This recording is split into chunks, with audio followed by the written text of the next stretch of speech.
Hello anh em, chào mừng anh em đã quay trở lại với kênh Việt Nam Warped. Cuối cùng thì cái ngày này cũng đã tới rồi. Cái sự kiện hoán đổi sĩ quan mà chúng ta mong chờ mòn mỏi đã cập bến. Anh em đã sẵn sàng để tống cổ mấy ông thần ngu, giáo sư đau đớn đi chưa?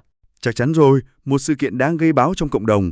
Mà anh biết đấy, các sự kiện trong game thường được đặt những cái tên rất kêu, rất hấp dẫn. Đúng vậy. Nhưng điều quan trọng là phải nhìn thấu được cái bản chất cơ học đằng sau chúng.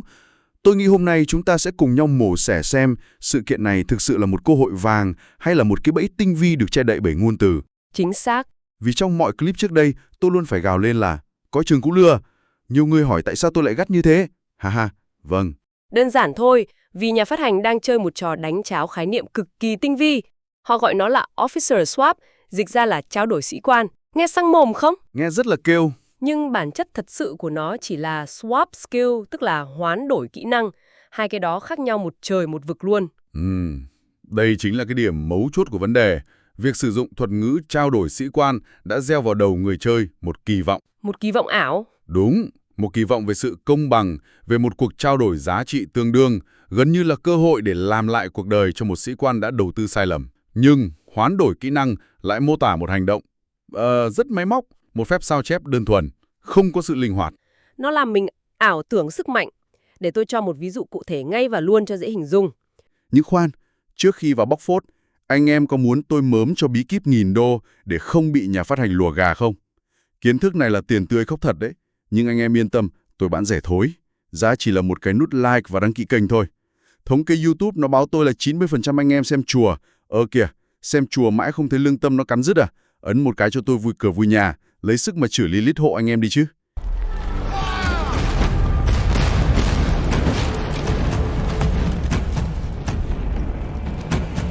Tôi đã thử nghiệm với cặp sĩ quan thường là bà cô già Antonina và thanh niên lãng khách. Vâng. Lúc đó, Antonina của tôi có bộ kỹ năng là 2111, còn lãng khách thì mới có chỉ là 1000.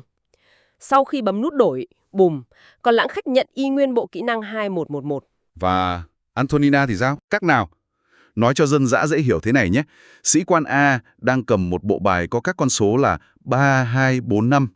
Sĩ quan B thì cầm bộ bài 2222. Khi hoán đổi, hai ông này chỉ đơn giản là ném bộ bài của mình cho người kia cầm. Thế là xong, thằng B giờ cầm bộ 3245. Hết phim. Nó không hề cộng dồn, không hề quy đổi, không cho mình lựa chọn bất cứ cái gì hết. Và đây chính là điểm gây ra sự hụt hẫng lớn nhất. Kỳ vọng của người chơi, đặc biệt là những người đã lỡ đầu tư vào một sĩ quan lỗi meta, là họ sẽ được hoàn trả lại một lượng tượng tương ứng. Đúng rồi. Họ nghĩ thế. Ví dụ, một sĩ quan mắc skill tinh nhung 720 tượng. Họ mơ rằng mình sẽ nhận lại 720 tượng đó để có thể tùy ý nâng cấp cho sĩ quan mới theo ý muốn, ưu tiên những kỹ năng mạnh trước. Chuẩn. Ngày xưa tôi và nhiều anh em cũng ngây thơ nghĩ thế. Con thần kiếm của mình mắc rồi, tương đương 720 tượng. Giờ đổi sang con mũi tên là mình có 720 tượng trong tay. Tha hồ mà đập mắc skill 1, skill 4 trước cho nó bá đạo. Một giấc mơ đẹp. Thật là không thể tin được cái chị ạ. Tỉnh ngủ đi em ơi, không là không ai cứu được em đâu. Nhưng nhà phát hành game đã trả lời thẳng thừng, mờ đi cưng. Không có chuyện đó đâu. Nó ốp nguyên si cái bộ kỹ năng, kể cả những kỹ năng lởm khởm, trời ơi đất hỡi nhất, sang cho con tướng mới. Phải luôn nhớ, 720 tượng là cả một giá tài. Đúng. Là mồ hôi nước mắt, là tiền bạc.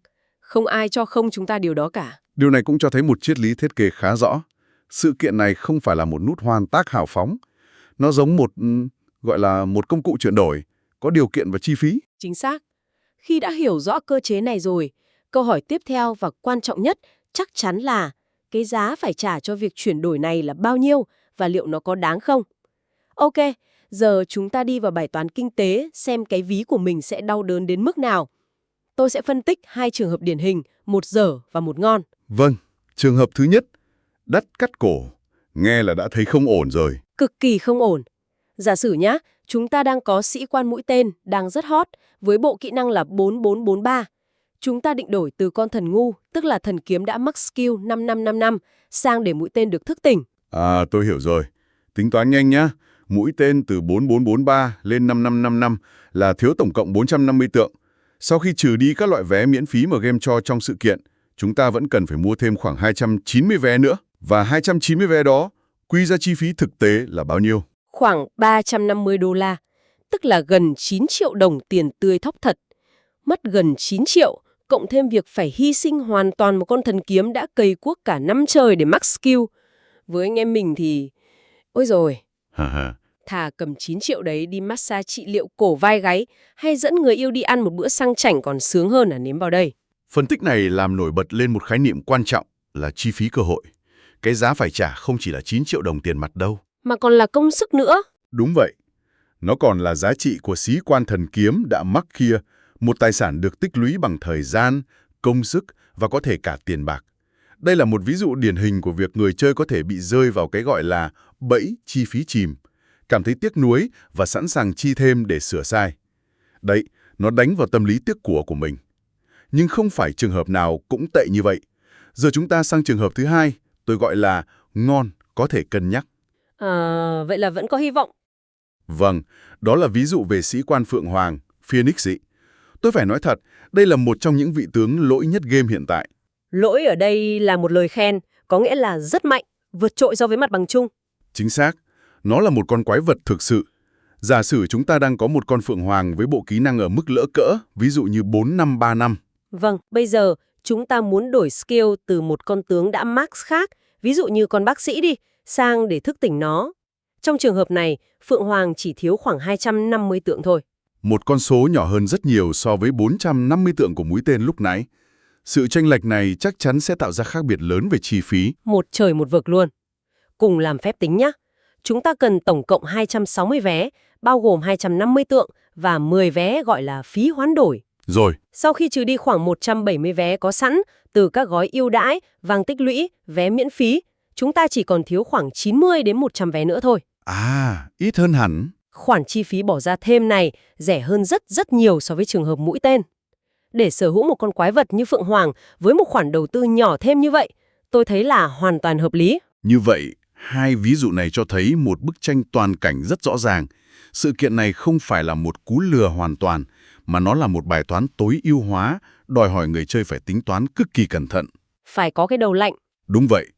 Nó có những cái bẫy chi phí rất đắt đỏ, nhưng đồng thời cũng mở ra những cơ hội để sửa sai hoặc tăng tốc sức mạnh với chi phí hợp lý nếu biết lựa chọn đúng đối tượng và đúng thời điểm. Chuẩn. Nhưng câu chuyện chưa dừng lại ở đó đâu. Còn một lý do cực kỳ quan trọng nữa để phải suy nghĩ thật kỹ trước khi bấm nút đổi. Ồ, Đừng vội nghĩ mấy con tướng cũ như thần ngu hay giáo sự đau đớn sau khi bị đổi skill đi là đồ bỏ là rác. Không hề. Lấy ví dụ con chúa tể sự thật nhé. Nó có kỹ năng 2 phải nói là cực kỳ bá đạo, tăng 20% sát thương và tăng thêm 20% nữa khi tấn công vào kẻ địch có khiên. một kỹ năng tình huống rất mạnh. Trong cái meta toàn tanh cơ châu chó bật khiên câu giờ hiện tại, kỹ năng này chính là khắc tinh, là cái tát thẳng vào mặt chúng nó. Mấy ông tanh cơ gặp skill này là tắt điện ngay. Được thiết kế để chống lại một lối chơi cụ thể đang thịnh hành. Hay như con bác sĩ, nó có kỹ năng 4 giúp tăng đến 30% sát thương kỹ năng. Một con số, rõng vãi lúa. Rất đáng kể. Hai cái skill này mà để cho các sĩ quan thế hệ mới, những con hàng nóng như mũi hay sa mạc học được, thì sức mạnh của chúng nó sẽ được nhân lên gấp bội. Vấn đề là ở chỗ này. Để dạy được, sĩ quan thời giáo phải đạt cấp độ kỹ năng nhất định. Tôi hiểu rồi. Chúng ta đã mất cả 5 rưỡi cày cuốc để mắc chúng. Bây giờ chỉ vì 1 phút bốc đồng, đổi đi, chúng nó bị reset về skill 1. Thì lấy cái gì ra mà dạy học cho lứa sau nữa? Đây là một bài học đắt giá về quản lý tài nguyên trong dài hạn. Việc hoán đổi này không chỉ là một giao dịch về sức mạnh chiến đấu tức thời, mà nó còn là một quyết định ảnh hưởng đến di sản và tiềm năng phát triển của toàn bộ đội hình trong tương lai. Chính xác. Khi người chơi hoán đổi kỹ năng từ một sĩ quan đã mắc, sĩ quan đó không chỉ mất đi sức mạnh, mà còn mất đi tư cách để truyền lại những kỹ năng quý giá. Phải vắt kiệt giá trị của nó. Tận dụng đến giọt cuối cùng. Đừng để lãng phí bất cứ thứ gì.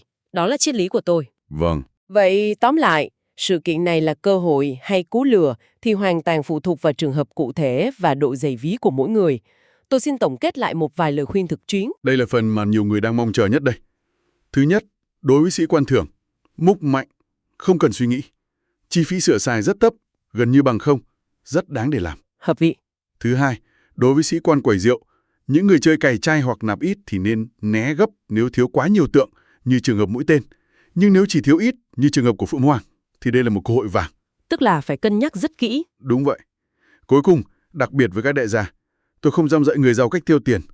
Nếu tài chính không phải là vấn đề, Muốn đổi mấy ông già khu đế sang mấy em tươi xanh như sa mạc hay trọng tài để thay đổi không khí thì cứ quát thôi, vui là được. Một bộ lời khuyên rất rõ ràng và được phân tầng theo từng đối tượng người chơi.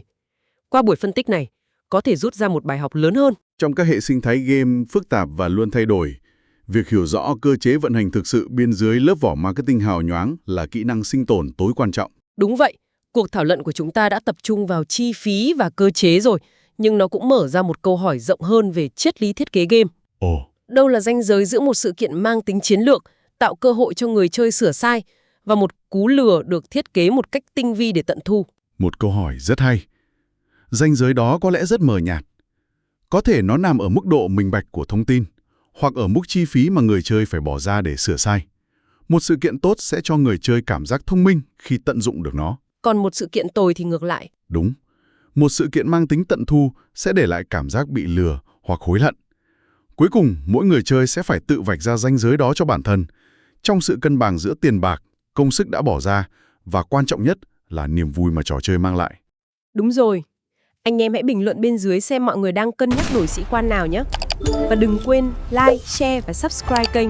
Cảm ơn mọi người đã theo dõi. Xin chào và hẹn gặp lại.